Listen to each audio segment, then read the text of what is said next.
But all right, well, let's get started. People can kind of trickle in as they join here. But yeah, in the interest of time, we will get started. So thanks everyone for joining for this month's Matt's Chats. Really excited to have three friends here and three leaders in e-commerce and logistics. Jack Hackett, the co-founder and managing director of AGS, Accelerated Global Solutions Europe.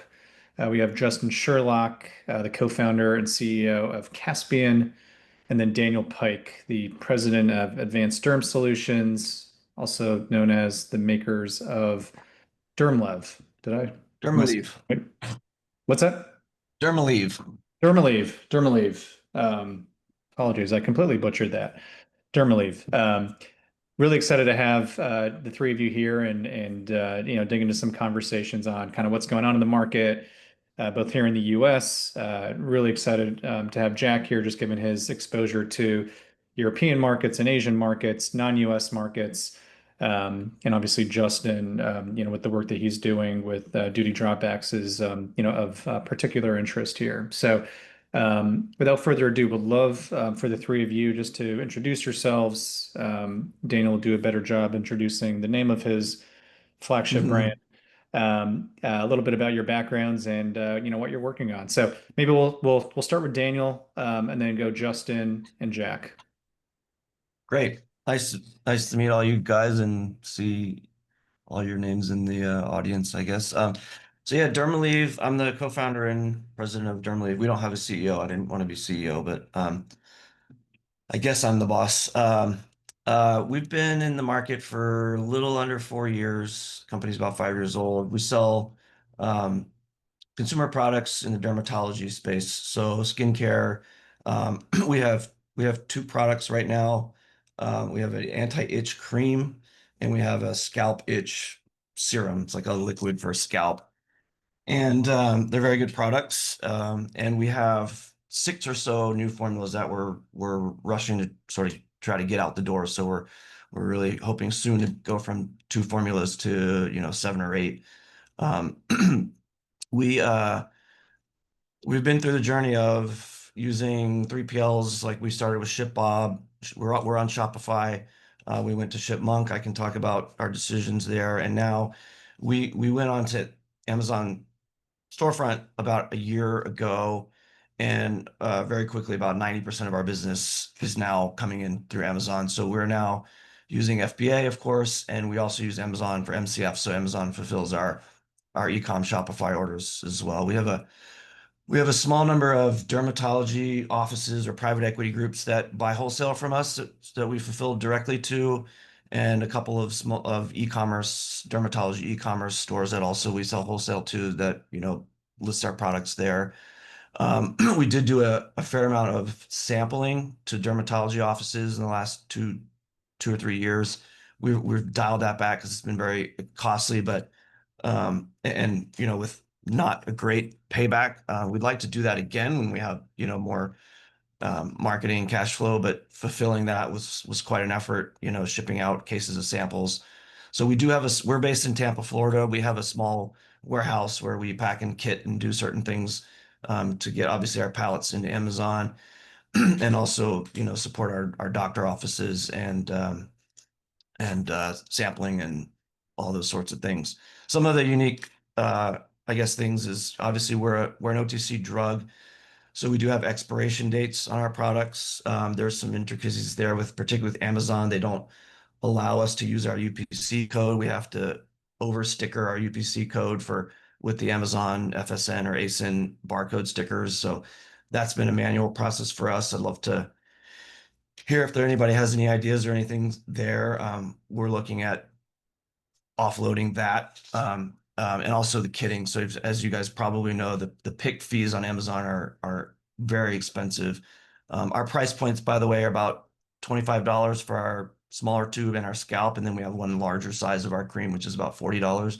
So give an idea of kind of like where our margins are, with the Amazon fulfillment and their platform fees and marketing and all that stuff. We've got $25 to maybe $40. Some of our new products will be a little more expensive, so we'll have a little bit more room there to be comfortable and margin wise.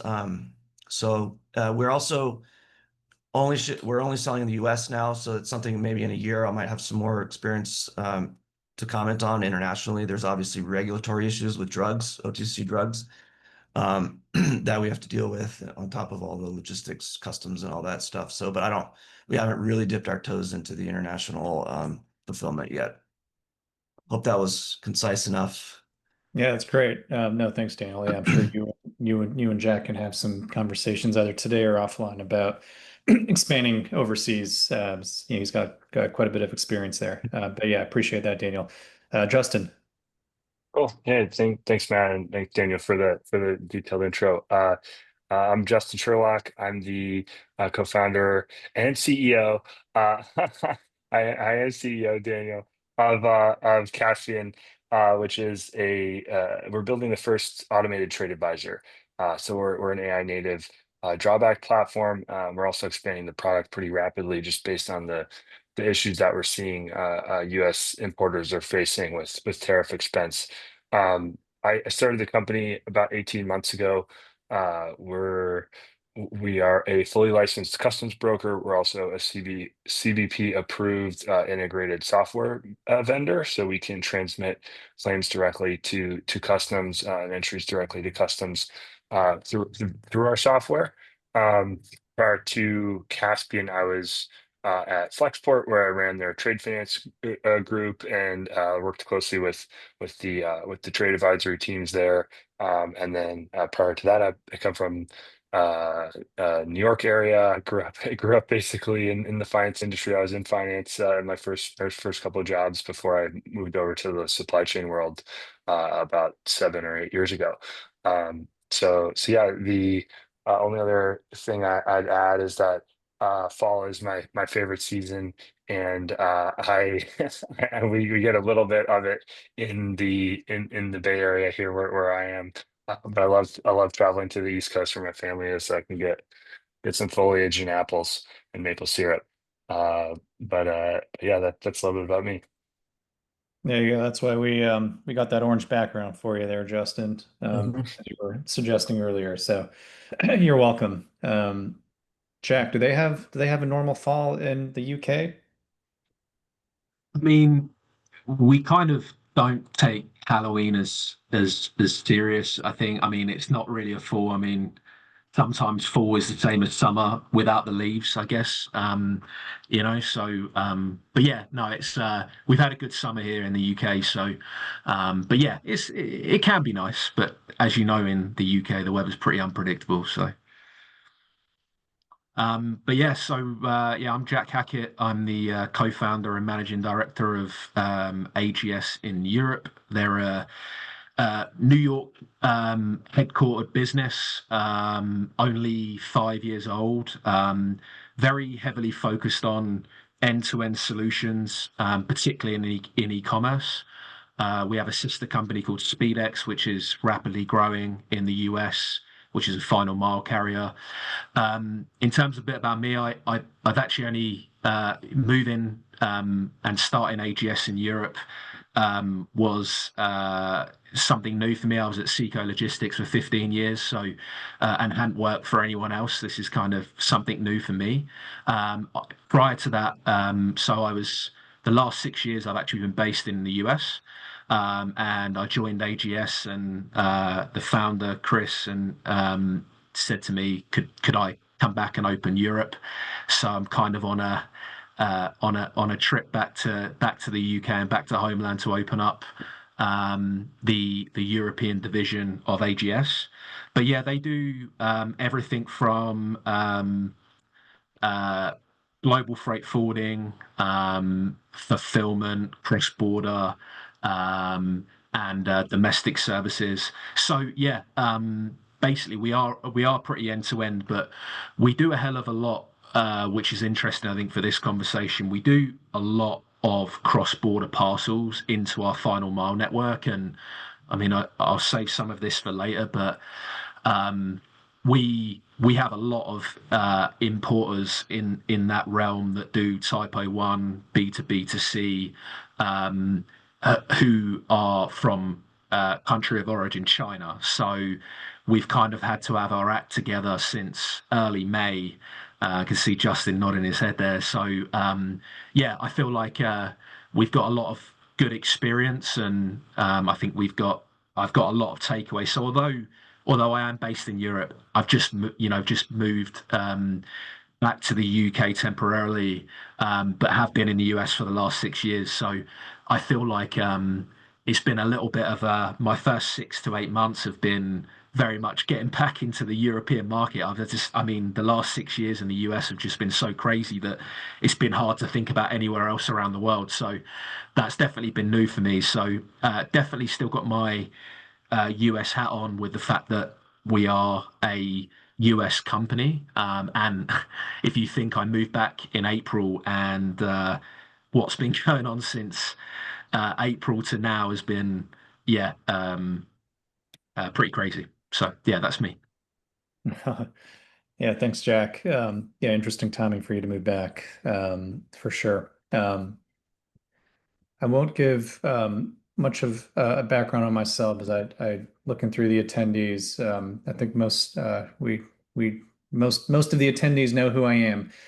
The only thing I will say is, and I'm going to put it here in the chat, and the chat is open. So if you have anything to share there, we also have a Q&A function on the bottom of your Zoom screen. So if you have any questions, put it in the chat or put it in the Q&A, and we can try to get to them in real time or towards the end of the session. But just one quick PSA, and I'm putting it in the chat right now, but I also looking through the attendee list. I know that a few of you were actually at the retreat that Third Person hosted a few weeks ago here in Nashville.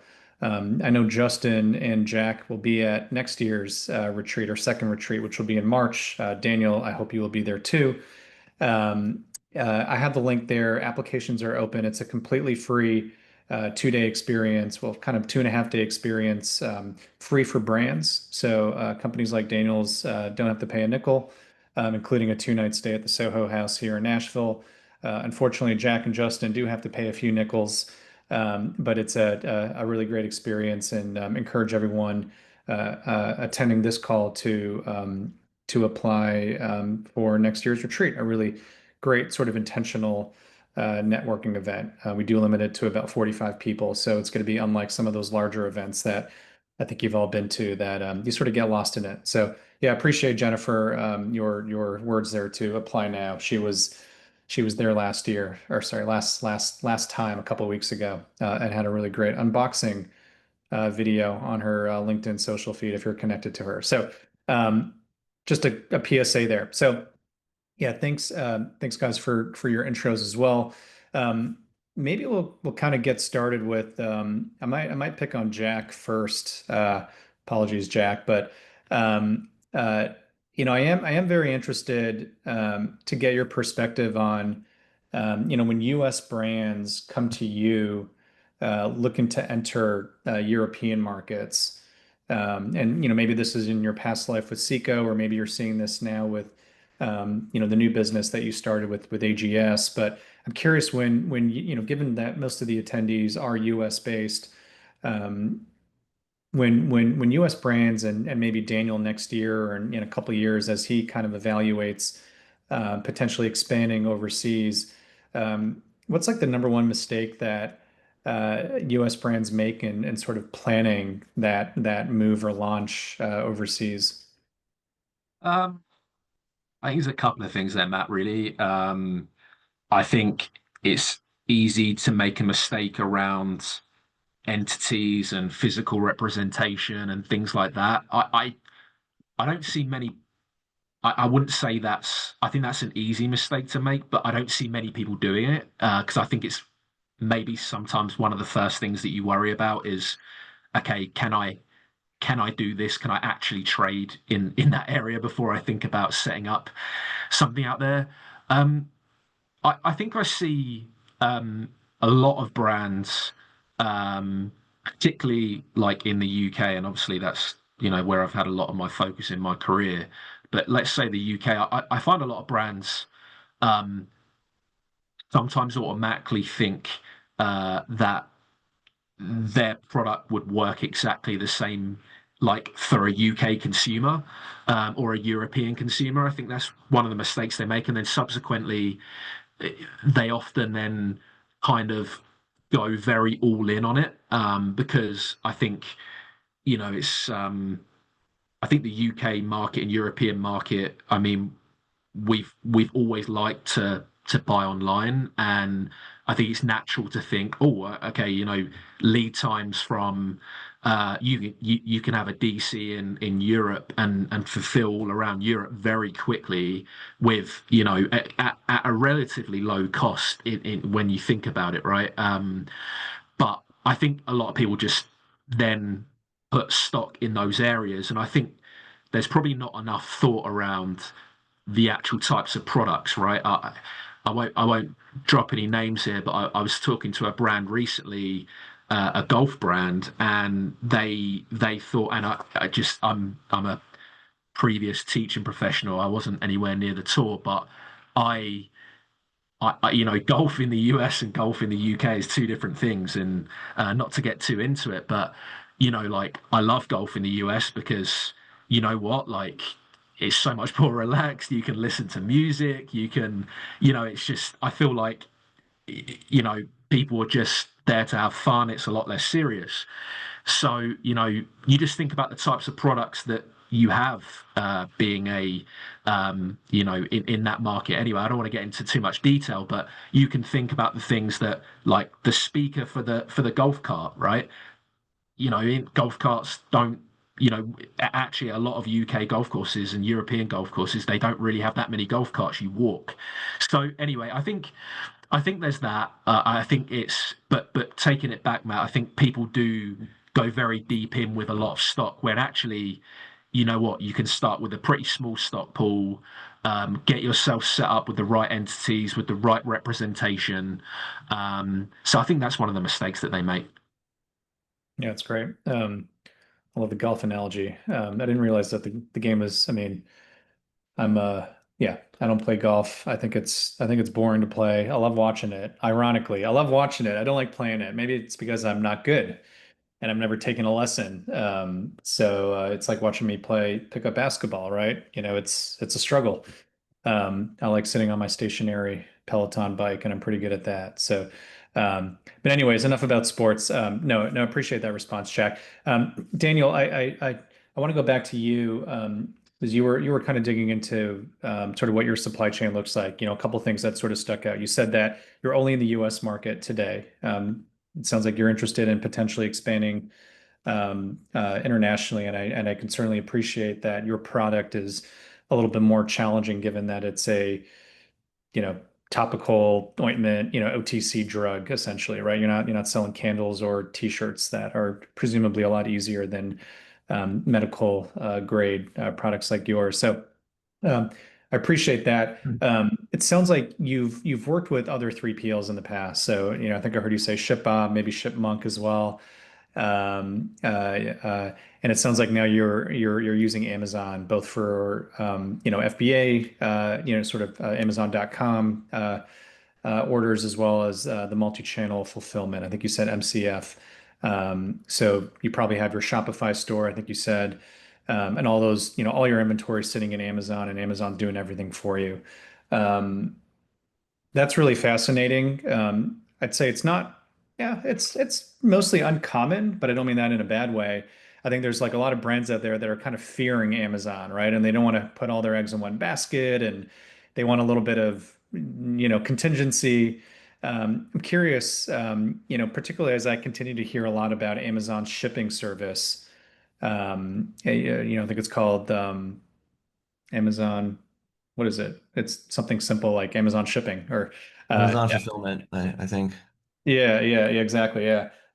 So yeah. I mean, I'm curious, obviously you have a perspective on like how is Amazon? Is that like end-to-end supply chain partner for not just your Amazon orders, but your non-Amazon orders?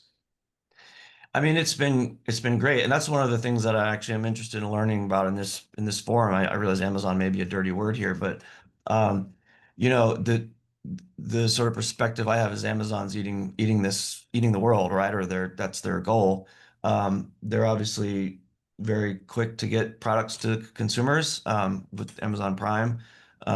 And so it's been a logical step for us to not have two providers. Again, I mentioned right now our e-commerce is only 10% of our business. Amazon is 90%. So, but you know, we did actually this year have some inventory sort of squeeze. We ran low on inventory. We were changing our supplier. There were some delays, and so we had to sort of dial back, you know, pull our ads down. And they definitely prioritized their own inventory, right? The Amazon.com inventory. So we had a stock on our Shopify. It was a big nightmare, big headache.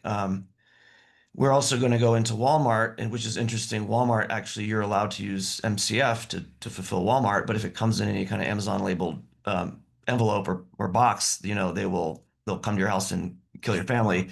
Um, so, you know, there are a lot of intricacies. We're eventually going to ship into Walmart directly to some of the things as well that I like to learn and issues that we're dealing with. So because you know, the pick fees are starting at, you know, I think $5. I have the schedule here somewhere in front of me. You know, $5. The rate card. So the first item is $7 to deliver. If they pick a second one, so if someone orders two tubes, they add another $5. So it doubles the fulfillment cost just for them to put another tube in the box. And then it goes down to $4 for the third one. So we've built 2-packs and 3-packs. You know, you notice a lot of products that are cheaper on Amazon, you can only buy them in a 3-pack. And that's, you know, most likely the reason.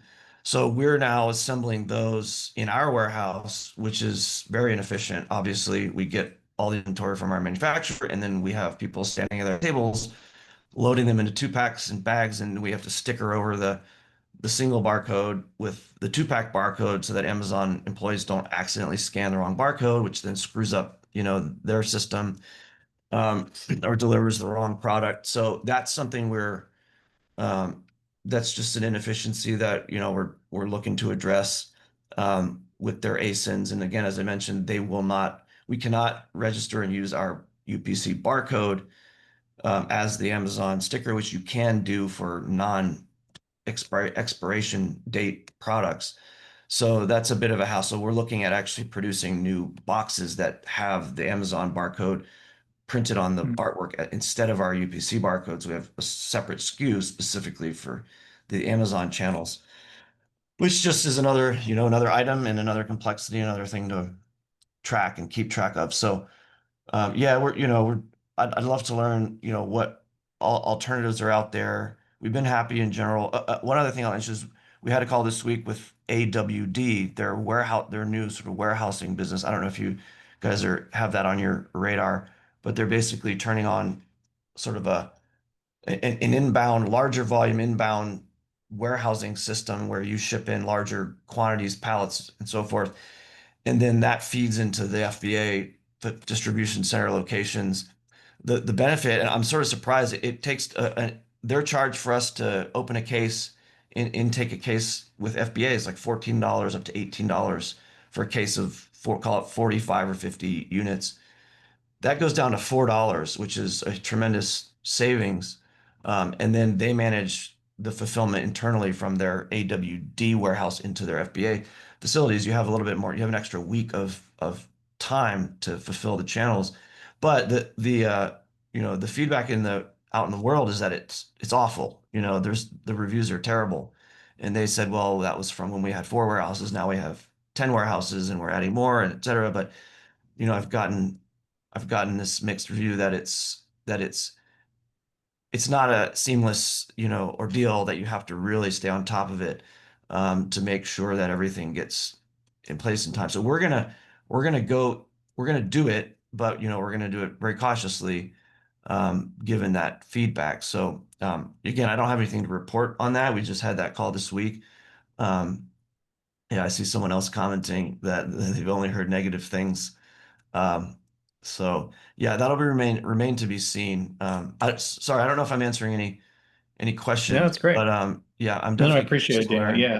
Yeah. No, And it's I'm just curious. You know, given that so much of your distribution is with Amazon, you know, most of the brands that I've worked with, they have a portion of it. So it's interesting to kind of since you're at the forefront, to kind of hear the good, the bad, and maybe some of the ugly. So, no, that's super helpful, Daniel. Um, Justin, I want to go back to you now. For those who are less familiar with Caspian, I'm eager for you to kind of share like what gap in the market were you solving when you initially founded the company a couple of years ago? And I think when you introduced yourself, you referred to Caspian as something that I hadn't heard you say before. What was that again? Oh, building the first automated trade advisor.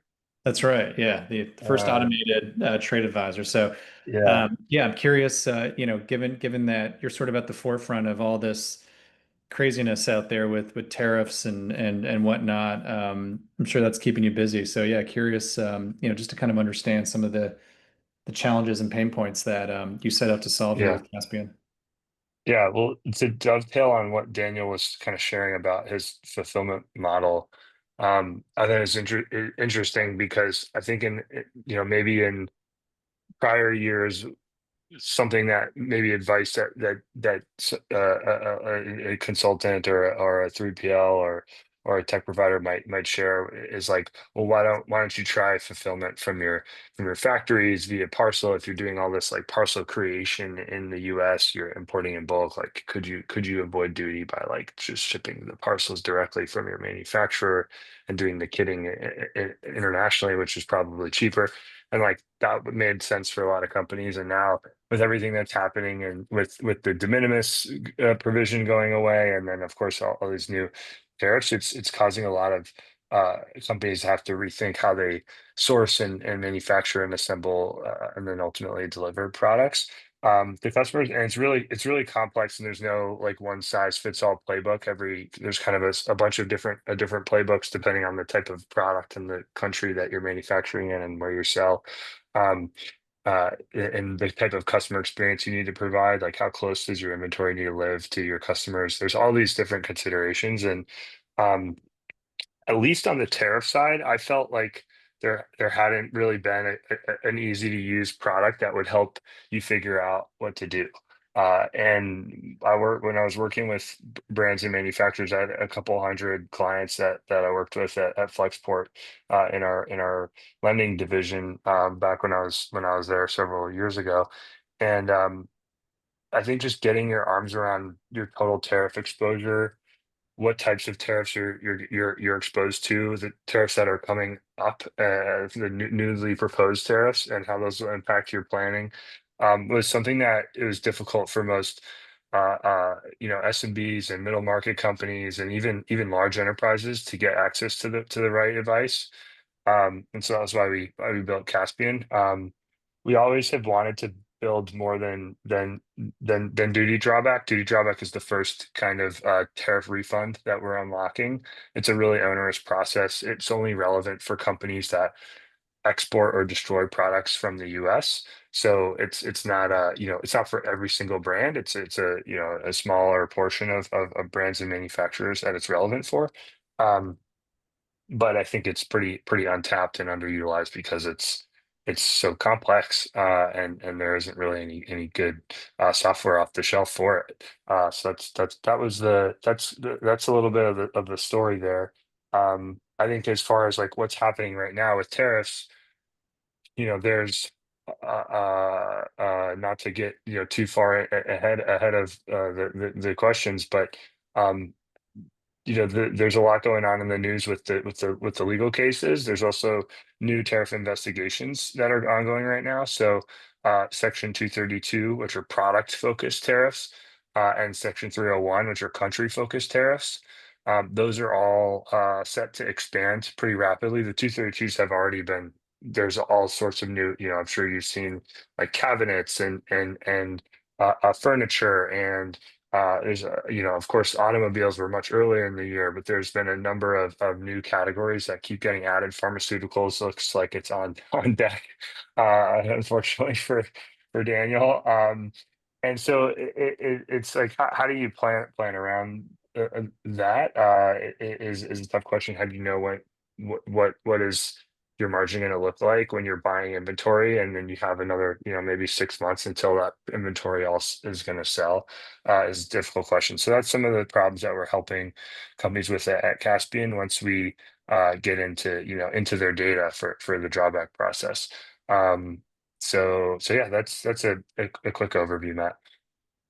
Yeah, Daniel, do you manufacture your product here in the U.S. or is it imported or a mix? Yeah, we're made in USA. Our packaging does come from China, most of it. We have our tube now is a US made tube, but so we're not terribly affected by the tariffs. The packaging is Great. 20 to 50 cents or something for each unit. So it hasn't been a big factor. And then, the materials that go into the formulations themselves, those come from all over the place. An important one did come from China. We found another supplier, but those typically get handled by the chemical suppliers, and they're shipping your orders from the US, and the tariffs are sort of incorporated into their pricing. So it hasn't affected us a ton to date, to be honest. Yeah. Yeah. That's great. Yeah, you're lucky.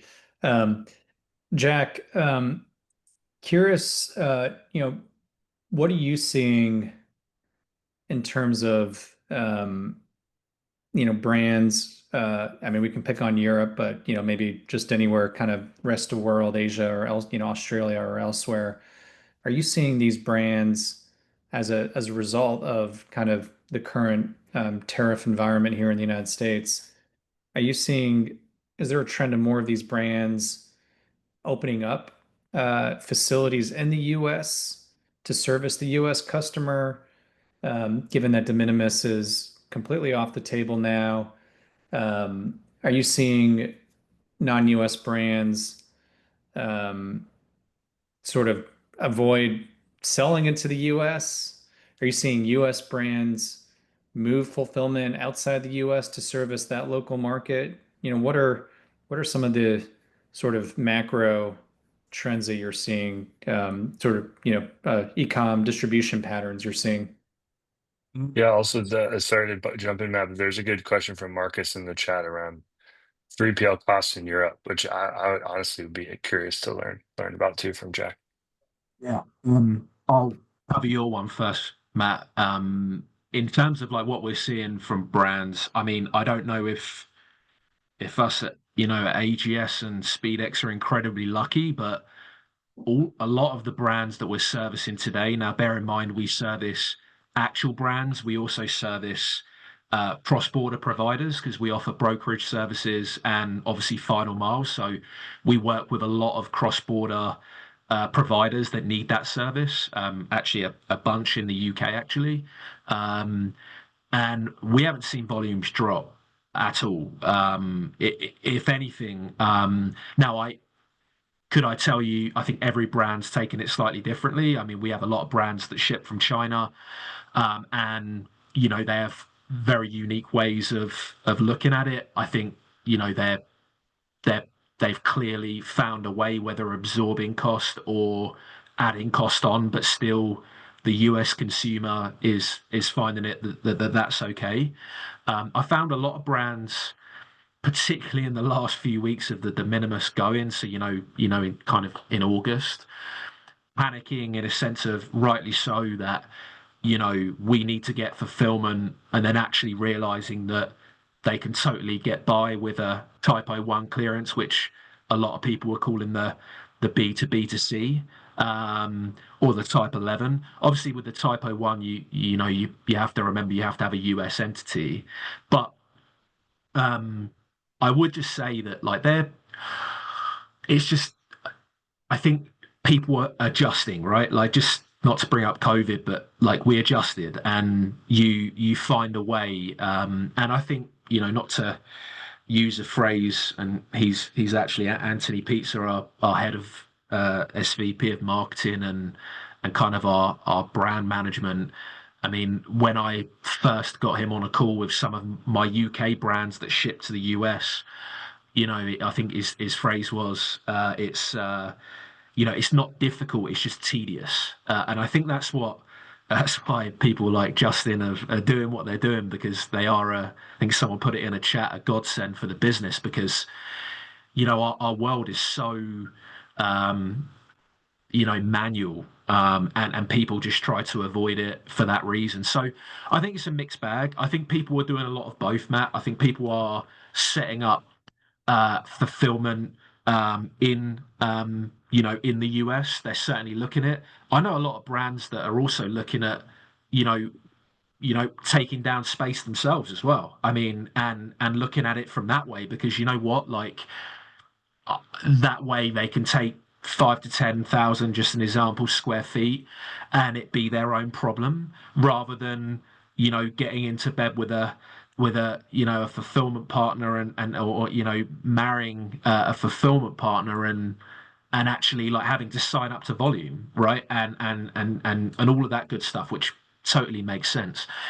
And then I'll just quickly answer the European one. I think it really does matter where you are in Europe. I mean, Amsterdam's can be super expensive depending on where you are, but it's really similar to the US, whereby um, it depends how long that particular 3PL took down their facility, right? Or took their facility. I mean, when I was at Seco, we expanded really quickly on the West Coast, for example, and signed a lot of deals during, the peak periods, which you can look at it either way.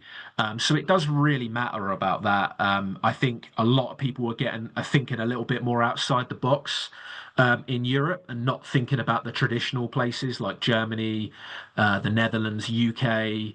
I mean, a lot of people are looking at Ireland now. I mean, Ireland's kind of unique. It does open up some doors for people in a sense of, it does tick boxes. So I just think it's almost like, just a plug third person again, Matt. I mean, it's like the way that you have the website set up with, what do you need, right? Because I could give you so many different examples of different countries that it's a whole different ball game now. So, where I would have recommended the UK to some people for, let's say, a particular fulfillment strategy, actually there might be a lot better countries in and around Europe for that now. And I think it's all about the changing times, different regulations, the setup from the US, and the risk you're willing to take. So, yeah, I think it's really about specific scenarios to compare it to the US, but it's very similar to the US in many different ways.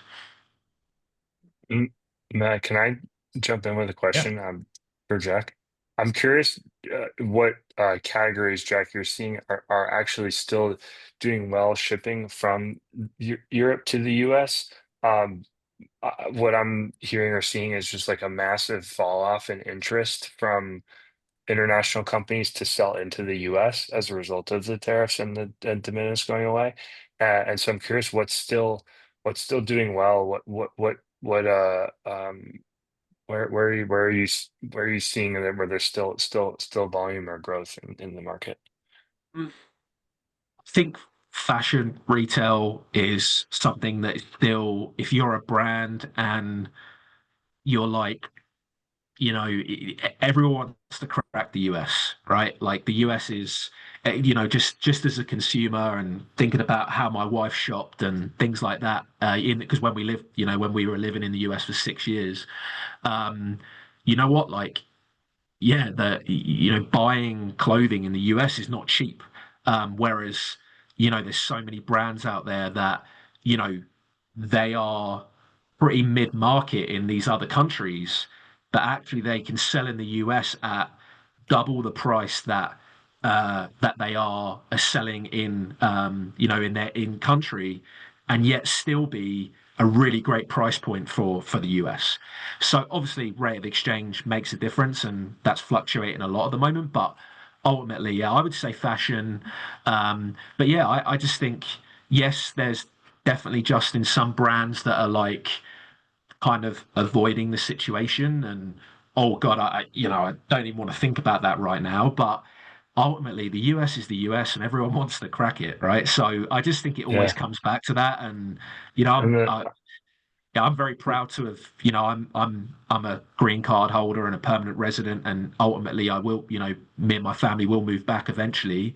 um Mhm. but ultimately, like, yeah, it's it's a big world out there and a lot of Yeah. different areas to crack. Yeah, sorry, I have one follow-up, which is in the opposite direction.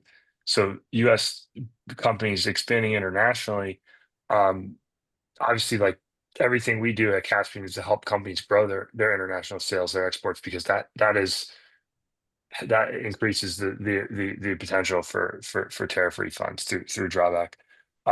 But one thing that I keep hearing anecdotally, and I haven't really seen it, and so I'm curious if you see it, is just the how how U.S. products are performing internationally, and obviously the whole rationale of the tariffs are that we're going to help U.S. producers and manufacturers expand internationally, expand sales, help businesses like Dermaleave to consider international sales because the exchange rate's really favorable now, and there's they're protected from Chinese competition that's lower cost. Is that starting to happen? Are US products now like actually becoming more in demand? Obviously, Canada has the Canadian consumer has said like we won't buy from US companies, but in Europe, are you seeing any growth there of companies having success going into Europe? Yeah, I think it's too early to tell, Justin, to be honest. Like, I think it's but my answer would be yes, because like just as someone who, spent so much time focused on the US and been Mhm. and around it and seeing brands and seeing things I've not seen before from, most of my life living in UK and Europe, um, I was kind of shocked to see the amount of US brands in the UK right now, right? Like, so Mhm. that definitely, but my thing is they were kind of there before. So I think that's going to accelerate that. But in all honesty, it's too early to tell because I think, but I definitely think it's going to have a great impact. Particularly, I think you touched on it, the rate of exchange. I mean, yeah, that's certainly improved, right? And I think that's going to create a hell of a lot of opportunity. Yeah, it's great. Daniel, sort of on that note, like what do you, and I realize we only have about a minute or two here. So just a quick one for you, Daniel, and then we can wrap. But I realize your product is not exactly, well, I'm assuming, but my assumption is that it's not that cyclical, right? It's not that seasonal, right? You're not selling swimsuits or, uh, other kind of seasonal, kind of highly giftable products, right? Um, so I'm curious, like what sort of trends have you seen, or maybe even talking to some of your other founder friends who run direct to consumer businesses, given kind of the state of the economy today, which I think is rather strong. Uh, are you seeing like has your business been impacted, adversely or favorably, this year, given the changing of the guard in DC and some of the policies that have come with that? We had no, not really. I mean, obviously, we were talking about the tariffs have impacted a lot of people, e-com brands that source from China. Obviously, if there's a lot of trouble there. Um, um, I haven't seen too much. I mean, there's obviously we this is not on logistics, this is on the marketing side. Obviously, marketing gets way more expensive as the holidays get near. So we sort of throttle down and actually don't compete then because like you said, we're not a gifting product. We do have some cyclical, like in the Northeast, winter's itch affects people. So and then this summer there's like sunburn and bug bites and things. We have sort of micro what do you call it, seasonal adjustments, if you will, but they are not. We've entered the market. We're going for like chronic sufferers, so it's like you said, it's fairly steady. Um, so yeah, I haven't seen. I don't know too many examples of the DC affecting things, except for obviously some of the rah-rah like Go MAGA brands. People have been able to capitalize on that, and um, but no, apart from the tariffs and just all the confusion, that's sort of been the only real sticking point that I've come across. I did have one thing, I don't know if we have time, but one thing I did want to Yeah, mention sure. as a brand, as a consumer of these services, I mean, like one of these issues that was painful for us with particularly ShipBob, ShipBob started to expand. They were, I think, going to try to IPO, so they started federating and using all these these mom and pop third-party locations. And so one of the issues that was two issues. One was transparency and pricing was a difficulty. You'd get this rate card and then you try to calculate what your cost would be. And it was difficult, surprisingly difficult, because their unpacked fee and their storage of the bulk versus the storage of the unpacked products, and then their pick fees, and then do you use your own box or do they use their box? And then a lot of times the package would come in a box that was like this big, and your product in there like this big. And, the delivery time would be 5 to 10 days, would every single time get there on the 10th or 11th day. So there was a lot of just crap there that you're supposed to be, set it and forget it, and you couldn't. So that's one sticking point. If you guys have any comments on that or any thoughts or on that kind of thing, the sort of the last mile, I guess. And I'm curious, are your international customers, is it brands like us? Is it Shopify e-com, or are you fulfilling to like wholesale, or is it a whole mix of everything? I assume it's probably everything, but I'm just curious, are you guys dealing more with, wholesale businesses going into retail or e-com or Amazon overseas? Sorry, that was like 10 questions in the last minute. Yes. I think Jack and I, it's good to say yes. Yeah, we work with brands, direct to consumer brands. We also work with, retail brands and just omni-channel, sellers. I think our products work independent of business model, revenue model, and then also just supply chain model as well. So like, you're importing raw material, whereas another competitor might be importing finished product. But those to us are imports with tariffs and attached, and how do we get those down is the key. So that's how we look at it. We're kind of sector agnostic in that way. I think the challenge then is like, with each customer, like how do you develop a good playbook for tariff reduction? I don't have a great sense on the fulfillment side. I guess I'll let Matt and Jack speak to that. Yeah, Jack, do you want to take it?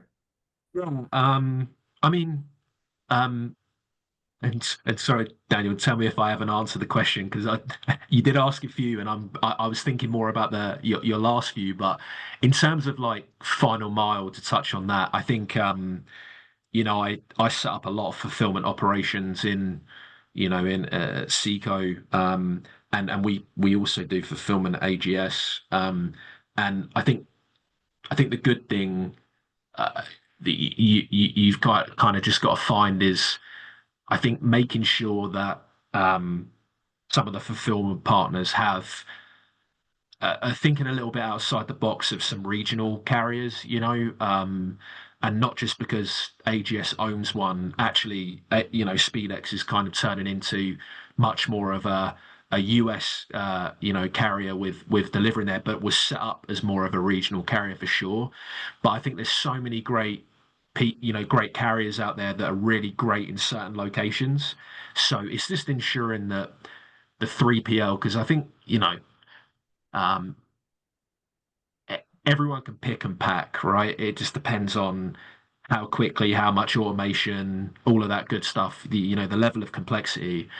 But I think having some really good, a network of carriers and the right transport management system to ensure that um, you can change as well, and you can flux between a regional carrier in certain areas, and then just making sure that you kind of use multiple carriers, really. I mean, not that that's the right solution for everyone, but I think that really helps, because there's some great carriers out there that are really great in certain locations and not in others. So I think that certainly helps diverse things for sure.